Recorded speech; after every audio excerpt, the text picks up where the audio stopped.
Hey love.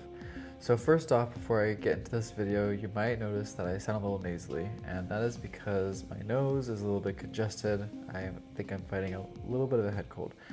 But life goes on, the show must go on, and we're gonna do our best. So in today's video, we are gonna talk about why it is important to protect your environment and position yourself in an environment where you're gonna thrive. And maybe that is a bit nomadic of a journey where you go specifically, or maybe it is more of a journey to stay rooted in one place. And no one can tell you what is your journey for you. So for a long time, I reached out to many different healers, teachers, oracles, wisdom keepers, readers, you name it, and asked for advice on what's my path. And oh my god, I did that for way too long. And while some of them were somewhat right, and some of those things came true, it's the belief inside of me that made those things true. That's the tricky thing whenever we get into working with oracles and psychics and readers. So I want you to take back some of your power, and I want you to reclaim that power. So it can be so simple. Let's just do it right now. I declare that I am a sovereign being, and I pull back all of my power, and anywhere that I have misplaced my energies or where there was a lack of belief in myself, I reclaim that. I pull it back into myself, and I make the conscious choice now, here and now, to be in my sovereign domain of my spirit, of my being, of my soul, and I have the ability to find clarity and make a decision, carving out a pathway for my life. And so it is, and so it shall be. Irregardless of what obstacles come, irregardless of what opportunities come, irregardless of whatever happens after you make a decision and set your course and go, that is your journey where you're going to have to practice faith and trust and self-belief and embodying the identity of whatever it is where you're going. Until you play out all of your roles, you play out all of your identities, until eventually you just end up being everything and nothing at the same time. And you put on a jacket, just like how you put on an outfit, and that shifts you into maybe a construction worker, or a banker, or a farmer, or a grocery store cashier, or a clerk, or whatever is the role, right? Whatever that role is, whatever that role could be, you get to put on that outfit, and that's how you embody what you're here to become for that moment in time. Till the moment changes, and then the spirit and the soul says, I want to experience something else. So it has to let go of the old and start the new. Way easier said than done. And whenever we're letting go of the old identity, sometimes it's really fun. We're ready to get into something new, and yeah, it's exciting. And then other times it can feel really sorrowful. It can be full of grief, because maybe you really liked a role, an identity that you played out. Maybe you became really good at it. Maybe you mastered it. But that's what the universe cares about. If you mastered it, then you can move on. And if you didn't master it, you got to revisit it. And so it's actually quite interesting, because I wanted to do all of this stuff since I was 18, probably. Around 18. I wanted to have YouTube channels. I wanted to have a career inspiring the world and public speaking and teaching yoga, and I want to do all these things. And there's a lot of reasons, but I didn't really fully believe in myself. I didn't really have a good system and organization. I didn't have good consistency. And so because of those things, right, you're not going to succeed with the path that you set upon. And so I did not master this game of online business or online marketing, but yet my deepest goal, deepest desire is to be able to be self-sufficient with my creativity of putting transformational courses and programs together that are reaching people while I'm sleeping, and I'm supported by that, and people are healing and awakening.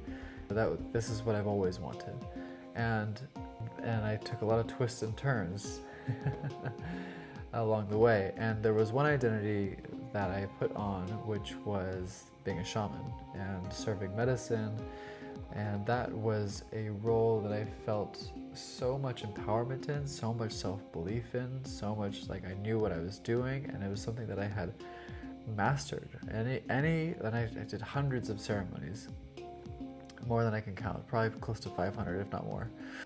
And I even trained people in how to do what I was doing, based on like, if this circumstance happens, if this situation happens, if this happens, right? What do you do? How do you handle that? How do you navigate it? And then there came a time where I had to let go of that, really step into the mastery of what I always wanted to do, but was uncomfortable with visibility online, was still uncomfortable being seen in a broader public way. There were still a lot of fears and things that like I had to work through and overcome. And in my youth, I was just very insecure and shy about these things. And so life took me into this identity that felt familiar, and then went into a few years of it, and then I just had mastery with it. And then it was time to let it go, and I knew that it was time to let it go. And that was very hard because I was like, no, I thought this was my purpose. I thought this is what I was supposed to do. I thought this is who I am. And then I was reminded that it's not who I am. It's just a role that I played. And I had to go through that process myself, right? Of putting on an identity, being really good at it, and then taking off the identity and being very attached to the identity and not wanting to let it go. Not wanting to let it go. So my protection mechanisms kicked in to try to hold on to that attachment of the identity. And for all of us, we're going to experience this in a different way, shape, or form. But wherever you are along your journey with this, stepping into a new identity or leaving an old identity and not know what you're stepping into, it's those transition moments that really test us, because we are forced to ask ourselves, what do I really want out of life? What do you, like the me within me, God, source, spirit, light, what do you want to experience? The deepest part of me in this version of myself, of you, of it, what do we want to experience? And you gotta get quiet, and you gotta get clear. Well, here I am making noise. And that's what we gotta do. We gotta get quiet so that we can hear what is transmitting to us. And that's not always easy, but there's a lot of practices to be able to do that. There's a lot of practices to be able to help us get to that state of tranquility, peace, and stillness, so that whenever we're in those transition moments, we are more able to hear what is just the next right step. And that's all you got to do.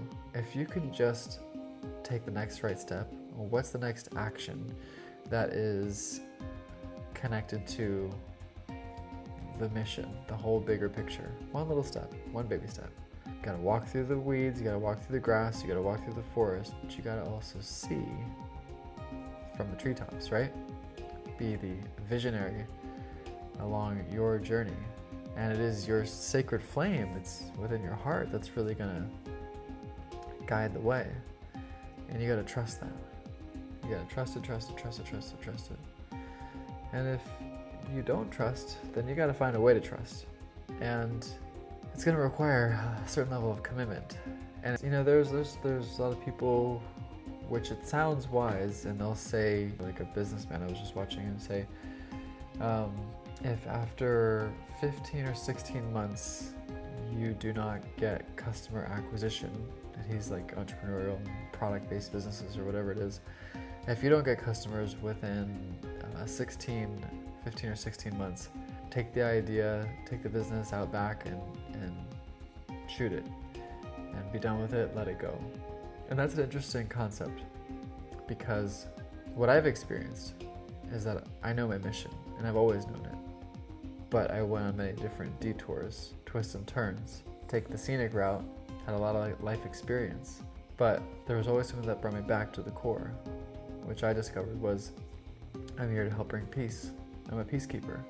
I'm here to help bring peace into many, many, many souls, through many modalities, through the courses, through teachings, through programs, through trainings, through retreats, through speaking, through books, through music. There's so many modalities. And for me, what's so fun about having like a website, you could say, it's that's where all my creative universe gets to all go. But everything is filtered through that. Is this creating peace in the world, right? or expression to get to peace. We gotta like release and get out something sometimes before peace actually arrives, right? So you're not just gonna bypass and just like, oh, I'm in bliss, samadhi, peace. No, you're gonna move through your frustrations, your angers, your apathy, your grief, your shame, your sadness, your over-controllingness, or whatever all the things are. Like our ego has a lot of things to it, right? that need our participation in cleaning up. And if we embrace that, it takes us on a really magical journey.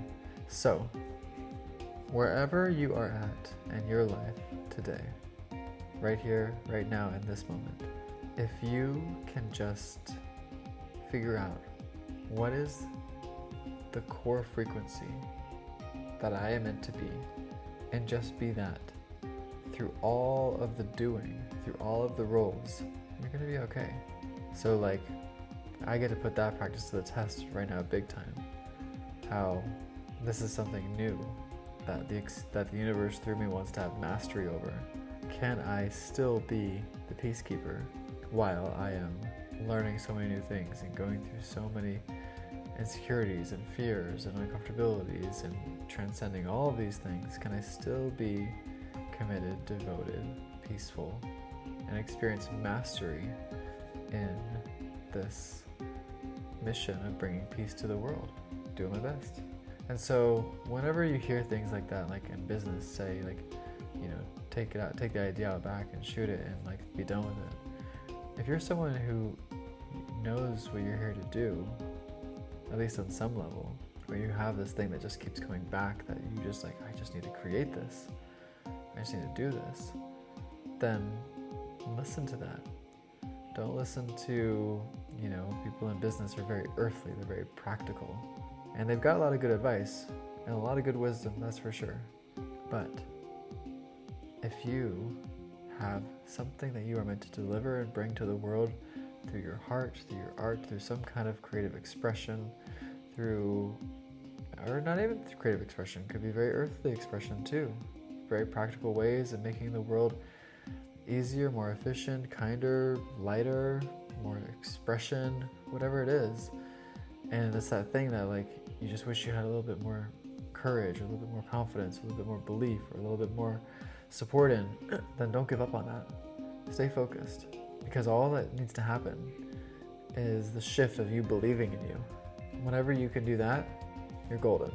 You're gonna be set. We have courses and trainings and programs, and if you need help with that, you can find the links in the description below, where you can access my signature program, which is called Soul Recalibration, which you're gonna have a total up level in your abundance, in your wealth, in your health, in your relationships, in your identity, in your status, all of the things that we care most about. You're gonna get this upgrade in. If you're wanting to join us with live classes, you can join our membership. It'd be so fun to see you, meet you.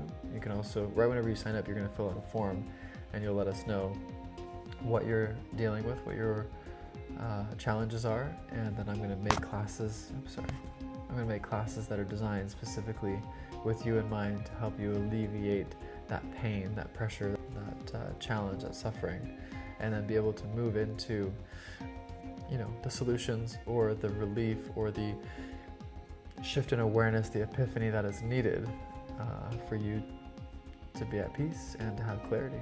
All right, and if nothing else, there's a free practice called the 3-minute inner peace practice, which is so efficient. In 3 minutes, you're gonna feel a little bit of relief right away. So if anything else, just practice that. Please make sure to subscribe, like all the things, and leave a comment of your biggest takeaway down below from this video. I would love to hear what resonated most with you, and that really helps me know what videos you need and would inspire you. All right, I'll see you in another video, in another place, another space, in a program, somewhere, someplace. See you.